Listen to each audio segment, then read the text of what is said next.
أفلح من زكاها وقد خاب من دساها صدق اللہ مولانا العظیم۔ اس وقت میرے سامنے حضرت مولانا حکیم اختر صاحب رحمۃ اللہ علیہ کی ایک کتاب ہے جس کا نام ہے خزائن شریعت و طریقت۔ اس میں مختلف باتیں اصلاح سے متعلق حضرت والا کی مختلف مجالس سے جمع کی گئی۔ ان میں ایک جگہ عنوان ہے اصلاح نفس کا آسان ترین نسخہ۔ بیمار جو ہوتا ہے اس کی خواہش ہوتی ہے کہ مجھے ایسا نسخہ شفا ملے جو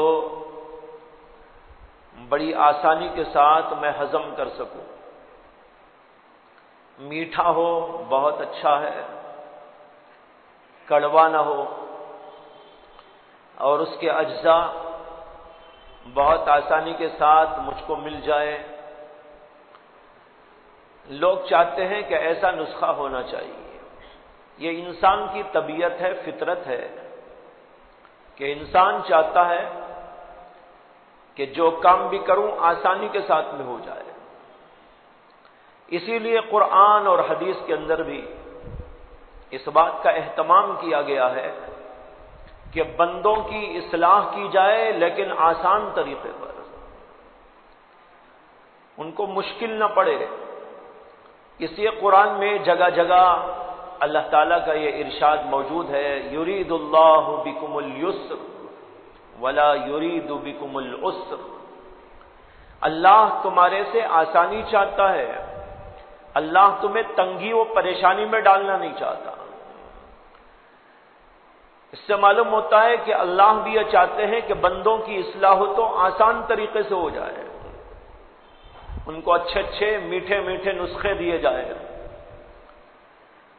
اور بڑی آسانی کے ساتھ وہ ہضم کر لے۔ اس لیے اللہ نے پورے دین کو آسان بنا دیا۔ حدیث میں آتا ہے کہ اللہ کے نبی علیہ الصلاۃ والسلام نے فرمایا الدین یسر، دین بہت آسان ہے۔ ہاں، لوگوں کو دین مشکل معلوم ہو یہ الگ بات ہے، لیکن فی نفس ہی دین بہت آسان ہے، اور اس کو لے کر آدمی استعمال کرنا چاہے تو اس کے اندر کوئی دقت کوئی پریشانی نہیں ہے۔ لیکن ہوتا یہ ہے کہ جو آدمی بیمار ہوتا ہے اسے میٹھی دوا بھی کڑوی لگتی ہے۔ بسا اوقات ایسا ہوتا ہے کہ آدمی بیمار ہو جاتا ہے اور بیماری کی وجہ سے اس کا مزاج بدل جاتا ہے اور منہ کا مزہ بھی بدل جاتا ہے۔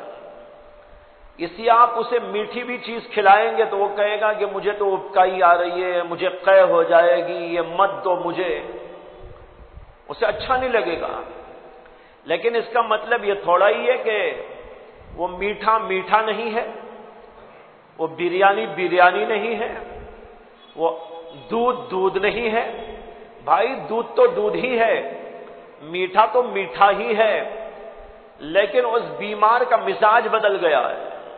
اسی طرح عام جو لوگ ہوتے ہیں ان کا روحانی مزاج گناہ کرتے کرتے کرتے بدل جاتا ہے اور اتنا زیادہ خراب ہو جاتا ہے کہ ان کو نماز میں جی نہیں لگتا۔ نماز ایسی معلوم ہوتی ہے کہ بہت مشکل بات ہے، حالانکہ نماز تو بہت آسان ہے۔ اگر آپ پوچھیں حضرت صدیق اکبر سے کہ نماز مشکل ہے کہ آسان، وہ کہیں گے مجھے تو بریانی کھانے میں پریشانی ہوتی ہے، نماز میں کوئی پریشانی نہیں۔ اگر آپ پوچھیں حضرت سیدنا عمر بن خطاب سے کہ حضرت ذکر میں کتنی پریشانی ہوتی ہے، وہ کہیں گے کہ افسوس، ذکر میں پریشانی کیا، مجھے تو میٹھا کھانے میں پریشانی ہوتی ہے، ذکر میں بڑا مزہ آتا ہے۔ کیوں؟ اس لیے کہ ان کی طبیعت اس کے موافق ہو گئی اور ہماری طبیعت اس کے خلاف ہو گئی۔ اور یہ خلاف جو ہو جاتی ہے وہ دراصل گناہ کرنے سے ہوتی ہے، آخرت سے غفلت سے ہوتی ہے، اللہ سے دوری کی وجہ سے ہوتی ہے۔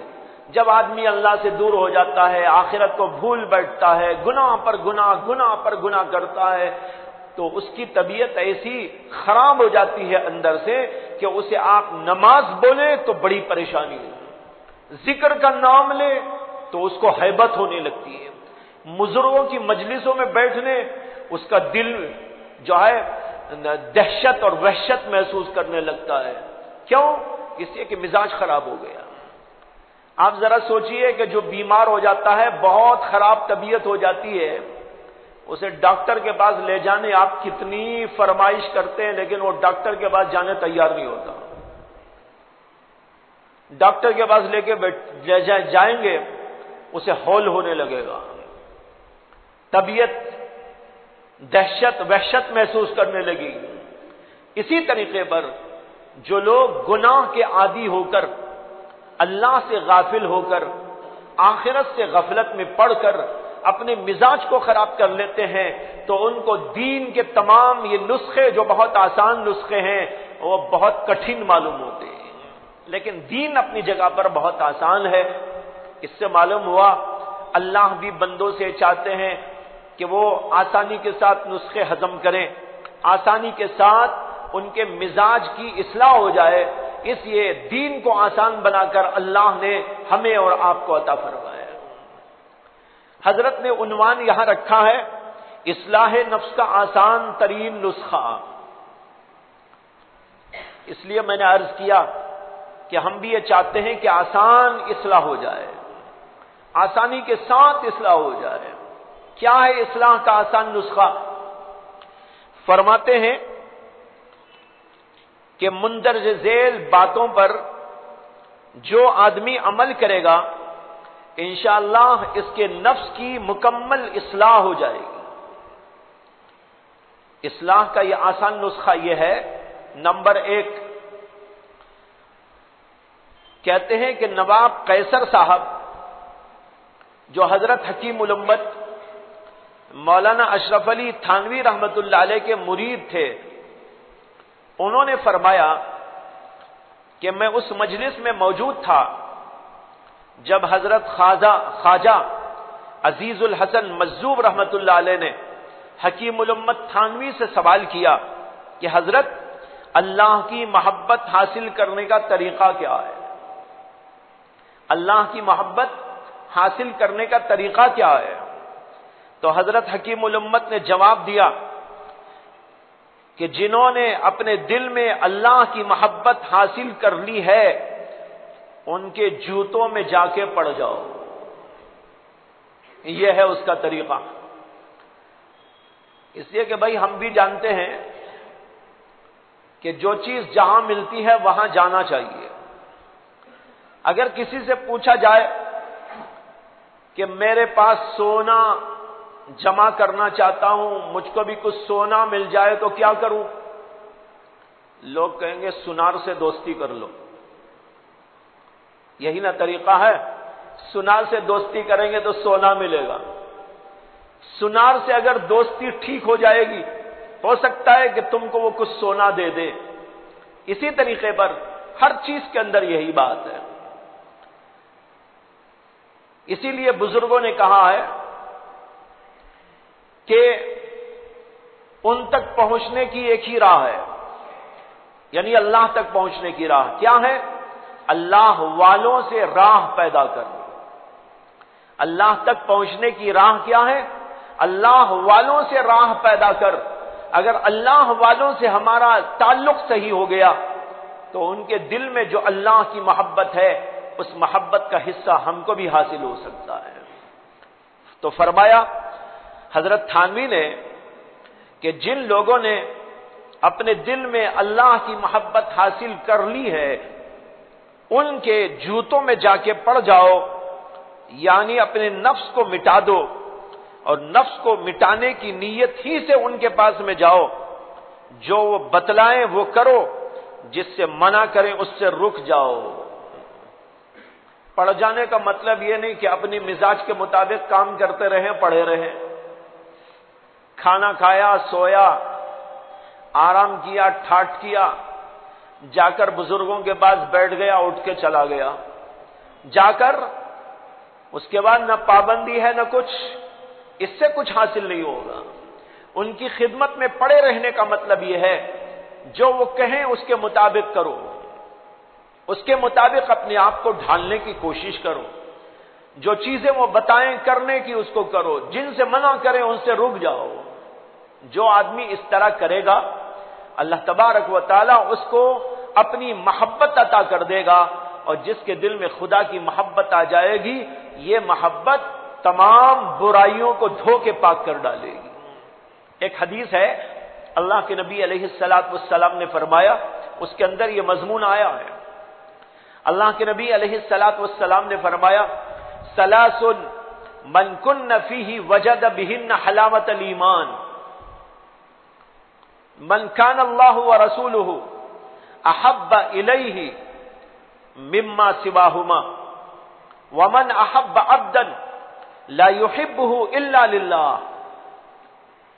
فرمایا کہ تین چیزیں ایسی ہیں کہ جس آدمی کے اندر وہ باتیں ہوں اللہ تبارک و تعالی اس کو ایمان کی حلاوت عطا فرمائے۔ تین باتیں ایسی ہیں اللہ کے نبی علیہ السلام فرماتے ہیں کہ جس کے اندر وہ تین باتیں ہوں اللہ تعالیٰ اسے ایمان کی حلاوت نصیب کر دیتے ہیں۔ حضرت حکیم اختر صاحب رحمت اللہ علیہ نے اس حدیث کا ترجمہ کرتے ہوئے یوں فرمایا کہ میں اس کا ترجمہ یوں کرتا ہوں، جس آدمی کے اندر یہ تین چیزیں جمع ہوں اللہ اسے ایمان کا حلوہ کھلا دیتا ہے۔ ایمان کا بھی حلوہ ہوتا ہے، جیسے دنیا کی چیزوں کے حلوے ہیں، اسی طریقے پر اللہ تبارک و تعالی اس بندے کو ایمان کا حلوہ کھلا دیتے ہیں۔ ظاہر بات ہے سب کو نہیں کھلایا جاتا، یہ ایمان کا حلوہ ان کو کھلایا جاتا ہے جن کے پاس وہ تین باتیں ہوتی ہیں۔ مجھے اس حلوے پر ایک قصہ یاد آ گیا۔ کہتے ہیں کہ امام اعظم ابو حنیفہ رحمت اللہ علیہ کے شاگرد امام ابو یوسف جو بہت بڑے عالم، فاضل، محدث، فقیہ تھے، وہ اصل میں ایک دھوبی کے بچے تھے۔ دھوبی کا انتقال ہو گیا اور یہ بالکل چھوٹے سے تھے، تو ان کی ماں نے اپنے بچے کو دھوبیوں کے ساتھ کام کرنے کے لیے گھاٹ پہ بھیجنا شروع کر ڈالا۔ کہا کہ بیٹا جاؤ تم بھی دھوبیوں کے ساتھ میں رہ کر کچھ کام دھام کرو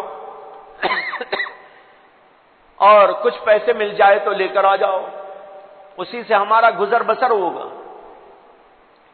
تو یہ بچہ جن کا نام تھا یعقوب، بعد میں جب وہ بڑے ہوئے تو ان کی کنیت بن گئی ابو یوسف، ان کا نام تھا یعقوب۔ تو وہ یعقوب بچہ دھوبی کے گھاٹ پہ جایا کرتا تھا اور کام دھام کرتا، جو پیسے ملتے ماں کو لا کے دے دیتا۔ جس راستے سے گھاٹ کو جانا آنا ہوتا تھا اسی راستے میں امام اعظم ابو حنیفہ رحمت اللہ علیہ کا گھر تھا، اور وہ گھر معمولی گھر نہ تھا بلکہ دراصل ایک بہت بڑی علمی درسگاہ تھی، جہاں پر فقہا، بڑے بڑے علماء، بڑے بڑے محدثین، بڑے بڑے جامع علوم و کمالات لوگ وہاں پر جمع ہوتے تھے، بحثیں ہوتی تھی، مذاکرات ہوتے تھے، امام صاحب کا درس ہوتا تھا، یہ سب وہاں چلتا تھا۔ بچہ جاتے آتے اس مجلس کو دیکھا کرتا تھا، تو ایک دن اس کو بہت شوق آیا کہ جا کر دیکھوں کیا ہوتا ہے یہاں پر، بہت سارے لوگ جڑتے ہیں، کچھ بات چیت کرتے رہتے ہیں۔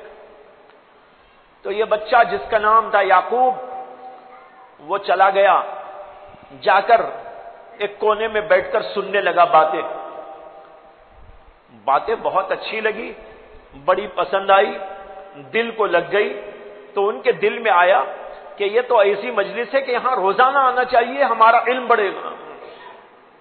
اب وہ بچہ گھاٹ کو جانا چھوڑ کر وہیں پر آ کر کچھ سیکھنے لگا، کچھ سمجھنے لگا۔ ماں پوچھتی روزانہ کہ آج کیا لایا؟ وہ بچہ کہتا نہیں آج میں گھاٹ کو نہیں گیا، وہاں پر ابو حنیفہ کی ایک مجلس لگتی ہے اس میں بیٹھ گیا تھا۔ ماں اسے روزانہ تاکید کرتی کہ بیٹا ایسا نہیں کرنا، تیرا باپ کا تو انتقال ہو گیا ہے، کمانے دھمانے والا کوئی نہیں ہے، گھر چلانے والا کوئی نہیں ہے، گھاٹ پہ جا کے کام کرے گا، پیسے لے آئے گا تبھی کھانا پکے گا، ورنہ تو چولہا بھی نہیں جل سکتا۔ بچہ روزانہ تو وعدہ کر لیتا ہاں، لیکن جب اس جگہ سے چلتا تو اس کے دل میں ایک تڑپ پیدا ہوتی علم کی، اور اسی مجلس میں جا کے شام تک بیٹھ جاتا اور پھر واپس ہو جاتا۔ جب ایسا بار بار ہونے لگا تو ماں کو بہت غصہ آ گیا۔ اس نے کہا چل دیکھتی ہوں کون ہے ابو حنیفہ، میرے بچے کو بگاڑ رہا ہے۔ میرا بچہ گھاٹ پہ جا رہا تھا، کام کر رہا تھا، پیسہ لا رہا تھا، کھانا پک رہا تھا، اب یہاں فاقے پہ فاقہ ہو رہا ہے، پتہ نہیں کون ابو حنیفہ ہے، میں لیتی ہوں اسے ریمانڈ میں۔ ماں کو بہت غصہ آ گیا۔ اب ماں چلی بچے کو لے کر اور جا کے وہاں زور زور سے کہنے لگی کہ میرے بچے کو یہ کیا کر رہے ہیں آپ لوگ؟ میرا بچہ کماتا تھا، دھماتا تھا، کچھ لاتا تھا، اب کئی دن سے لا نہیں رہا ہے، فقر فاقہ گھر میں ہے، اور تم جو ہے یہاں میرے بچے کو بگاڑ رہے ہو۔ امام صاحب نے کہا کیا بول رہی عورت، سنو بھائی۔ اب اس کی بات سن کر لوگوں نے بات پہنچائی، کہا کہ ہمیں کیا معلوم کہ تمہارا بچہ کون ہے، کہاں آتا ہے، کہاں جاتا ہے، وہ خود آتا ہے بیٹھتا ہے، لاؤ بات کریں گے۔ پھر اس سے پوچھا کیا قصہ ہے، تو بچے نے کہا کہ حضرت میری طبیعت یہ چاہتی ہے کہ میں بھی علم حاصل کروں، آپ کی مجلسوں میں آیا کروں، بیٹھا کروں، میری ماں کہتی ہے گھاٹ پہ جا کے کام کرو۔ امام صاحب نے دیکھا کہ بچہ بہت ذہین ہے، فتین ہے، بہت زیادہ شوقین بھی ہے، بڑا باذوق بھی ہے، تو انہوں نے بھانپ لیا کہ یہ آج کا معمولی بچہ کل دنیا کا امام بننے والا ہے۔ امام صاحب کی نظر تھی، نظر سے انہوں نے پہچان لیا، کہا کہ اس بچے کو تو پکڑنا چاہیے۔ ماں سے کہا کہ یہ بچہ روزانہ کتنا کما کے لاتا ہے؟ ماں نے کہا اتنا لاتا ہے۔ کہا کہ ایسا کرو تم اس بچے کو ہمیں دے دو، روزانہ یہ یہاں پہ آ کے ہمارے پاس پڑھے گا، اور جتنا وہ کما کے لاتا تھا وہ ہم سے لے لینا۔ اب امام صاحب روزانہ اس بچے کو اتنے پیسے دے دے کر بھیجتے تھے، پڑھاتے تھے اور پیسے دے دے کر بھیجتے تھے تاکہ بچہ ماں کو دے دے اور ماں اپنے گھر کے اندر سکون سے بیٹھی رہے۔ چنانچہ ادھر گھر کا قصہ بھی حل ہو گیا اور ادھر بچے کی تعلیم کا مسئلہ بھی حل ہو گیا۔ جب امام صاحب نے بچے کو بٹھا کر پہلے دن تاکید کی، نصیحت کی، تو اس میں انہوں نے کہا کہ بیٹا بڑی محنت سے پڑھنا، اس علم کو جو اللہ کے نبی علیہ السلام کا علم ہے پوری مکمل جد و جہد سے حاصل کرنا، غفلت بالکل نہ برتنا، اور دیکھو ایک زمانہ آئے گا کہ تم بادشاہ کے ساتھ بیٹھ کر پستے کا حلوہ کھاؤ گے۔ یہ کسے بول رہے ہیں؟ ابو حنیفہ دھوبی کے بچے کو بول رہے ہیں جس کی کوئی حیثیت نہیں۔ تو انہوں نے کہا کہ تمہارا کیا حال ہوگا اس وقت جب تم علم میں کمال حاصل کر لو گے، دنیا کے امام بن جاؤ گے، بادشاہ بھی تمہارے قدموں تلے آ جائے گا، اور بادشاہ کے گھر میں، بادشاہ کے محل میں تم بیٹھ کر پستے کا حلوہ کھاؤ گے۔ بچے کے ذہن میں بات بیٹھ گئی، پستہ، اس نے پستہ بھی کبھی دیکھا نہیں تھا، لوگوں کو پستہ ہوا تو شاید دیکھتا تھا لیکن پستہ کبھی نہیں دیکھا تھا۔ تو بچے کے ذہن میں آ گیا کہ کچھ ہے، پستہ ہے، پستے کا حلوہ بھی ہوتا ہے لیکن پتہ نہیں کیا ہوتا ہے۔ خیر اس کے بعد تعلیم شروع ہو گئی، سلسلہ چلتا رہا، یہاں تک کہ امام ابو یوسف جن کا نام تھا یعقوب، پڑھتے پڑھتے پڑھتے ماشاءاللہ بہت بڑے عالم بن گئے۔ امام ابو حنیفہ کے بعد فقہ حنفی میں سب سے بڑا درجہ کسی عالم کا ہے تو وہ ابو یوسف کا ہے، اس کے بعد امام محمد کا درجہ آتا ہے۔ امام ابو حنیفہ کے لیول کے تھوڑا بہت فرق، 19-20 کا فرق، ایسے آدمی انہوں نے بڑا علم حاصل کیا، اور بڑے مجتہد بن گئے، امام بن گئے، فن حدیث کے امام، فن فقہ کے امام۔ جب امام ابو حنیفہ رحمت اللہ علیہ دنیا سے چلے گئے، امام ابو یوسف رحمت اللہ علیہ کو بڑا اونچا مقام دنیا میں ملا۔ ہارون الرشید کا زمانہ تھا، ہارون الرشید کے زمانے میں امام ابو یوسف کو اس زمانے میں سب سے بڑا جو ہے قاضی بنا دیا گیا، جس کو کہتے ہیں قاضی القضات، چیف جسٹس۔ اتنا بڑا عہدہ مل گیا۔ جب اس عہدے پر وہ فائز ہوئے تو کبھی کبھی بادشاہ ان سے کہتا کہ قاضی صاحب آج ہمارے گھر تشریف لائیے، آج آپ کی دعوت ہے۔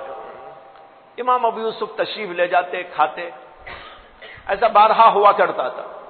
ایک دن بادشاہ نے کہا کہ آج آپ کو ہمارے ہاں دعوت ہے، آپ تشریف لائیں۔ امام ابو یوسف رحمت اللہ علیہ بادشاہ کے محل میں گئے، دسترخوان چنا گیا، انواع و اقسام کے کھانے رکھے گئے۔ کھانا جب ہو گیا تو کھانے کے بعد بادشاہ نے اپنے خادم سے کہا، ارے سب لائے، وہ پستے کا حلوہ کہاں ہے؟ ابو یوسف کے دماغ میں ایک دم سے کرنٹ سا دوڑ گیا۔ پستے کا حلوہ، بچپن میں سنا تھا یہ لفظ، اب پھر آج سن رہا ہوں۔ سنا تو اس وقت سنا تھا جب امام ابو حنیفہ نے مجھ سے نصیحت کرتے ہوئے کہا تھا، پھر کبھی پستے اور کیا پستے کے حلوے کا لفظ بھی نہیں سنا اور دیکھا بھی نہیں کبھی، آج سن رہا ہوں۔ ایک دم کرنٹ سا دوڑ گیا۔ اتنے میں خادم نے کہا کہ لا رہا ہوں۔ خادم جو ہے لا کر کٹورے میں رکھ دیا، تو بادشاہ نے بنفس نفیس کٹورے میں سے ایک دوسرے کٹورے میں ڈال کر امام ابو یوسف کے سامنے پیش کرتے ہوئے یہ کہا کہ قاضی صاحب، یہ پستے کا حلوہ ہے جو بادشاہ کے گھر میں بھی کبھی سال 2 سال میں پک جایا کرتا ہے، آج آپ کے لیے خاص طور پر تیار کیا گیا ہے۔ جب یہ کہا تو امام ابو یوسف اس کو لے کر چکھنے لگے، کھانے لگے۔ کھاتے کھاتے وہ پورا منظر ان کے دماغ میں دوڑ رہا تھا، بچپن کا منظر، گھاٹ کا منظر، وہ ماں کے آکے امام ابو حنیفہ سے احتجاج کرنے کا منظر، اور امام ابو حنیفہ کا ان کو نصیحت کرنے کا منظر، اور اس میں ان کا یہ جملہ کہ کیا حال ہوگا جب تم بادشاہ کے ساتھ میں بیٹھ کر پستے کا حلوہ کھاؤ گے۔ آج وہ منظر یہاں نظر آ رہا ہے، وہاں جو تصور میں تھا آج وہاں پر حقیقت بن کے سامنے آ گیا ہے۔ آنکھوں سے ٹپا ٹپ آنسو جھڑنے لگے۔ بادشاہ پریشان ہو گیا کہ ابو یوسف کو کیا ہوا، پستے کا حلوہ کھا رہے اور رو رہے۔ بعض چیزیں کھانے سے رونا بھی آتا ہے، جیسے بیدواڑی کی شیخیں کھا کے لوگ روتے ہیں، شیخیں کھا کے روتے ہیں، یہ تو ٹھیک ہے، یہ پستے کے حلوے میں کیا بات ہے کہ رو رہے؟ پوچھا کہ قاضی صاحب آپ رو رہے ہیں، کیا بات ہے؟ امام ابو یوسف کہنے لگے، مجھے میرے استاد امام ابو حنیفہ کا قول یاد آ رہا ہے، اور پورا قصہ انہوں نے سنایا گزشتہ کا، اور کہا کہ اس وقت انہوں نے کہا آج میں اپنی یہ چیز حقیقت بن کے دیکھ رہا ہوں، اس سے مجھ کو رونا آ گیا۔ تو اس واقعے سے مجھے یہ بتانا ہے کہ کچھ چیزیں ایسی ہوتی ہیں جو خاص لوگوں کو کھلائی جاتی ہیں۔ اب دیکھو امام ابو یوسف وہ مقام کے ہوئے، بادشاہ کے گھر میں گئے، بادشاہ نے پستے کا حلوہ جو کبھی سال میں 2 سال میں بناتا تھا وہ پکا کے ان کو کھلا رہا ہے۔ اسی طرح بھائیو، جو وہ 3 باتیں حاصل کر لے گا اللہ اسے ایمان کا حلوہ کھلائے گا۔ یہ تو پستے کا حلوہ ہے، وہ ایمان کا حلوہ ہے۔ اس ایمان کے حلوے کھانے کے لیے بھی شرط ہے، جیسے وہاں امام ابو یوسف کے لیے شرط تھی، تم علم حاصل کرو اور بلندیوں پر پہنچو اور فقہ میں اور علوم کے اندر مہارت حاصل کرو۔ وہ پھر وہ مقام تک پہنچ گئے، وہاں پر پستے کا حلوہ مل گیا۔ جو آدمی ایمان کا حلوہ کھانا چاہتا ہو اس کو چاہیے کہ وہ ایمان کے لیے یہ چیزیں اپنے اندر پیدا کرے۔ کیا چیزیں؟